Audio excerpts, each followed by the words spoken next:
અને હવે પાછા જો કેવા મેઘરાજા વરસવાના ચાલુ થઈ ગયા છે બધા જુઓ. અને પછી અમે લોકો ફરીથી આવી ગયા સોનુબેન માટે સાડી લેવા એક બીજી દુકાને.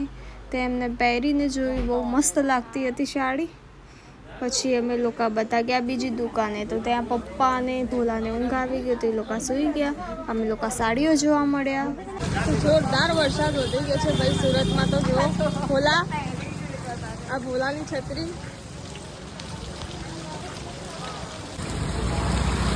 કેવો છે વરસાદ હિતલબેન, શારદાબેન? બહુ છે.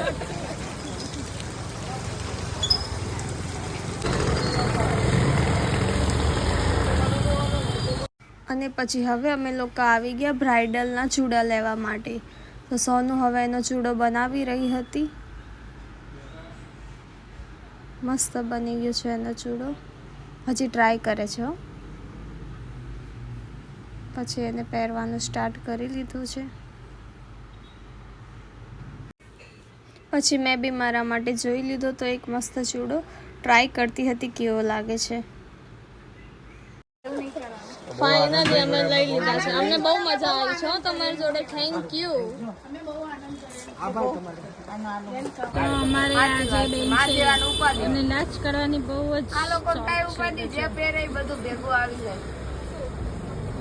અમારે જોવું પડે કયો કલર ભળશે ને કયો. મારા ભાભી એટલા થાકી ગયા છે કે હવે ભાઈને બોલાવવાનું કહે છે કે બોલાવી દો તમારા ભાઈને, હવે મારે ઘરે જવું છે. તો ફાઇનલી ગાઈસ આજનો ડે પણ અમારે અહીંયા કમ્પ્લીટ થયો છે. તો મળીએ નેક્સ્ટ બ્લોગમાં. બાય.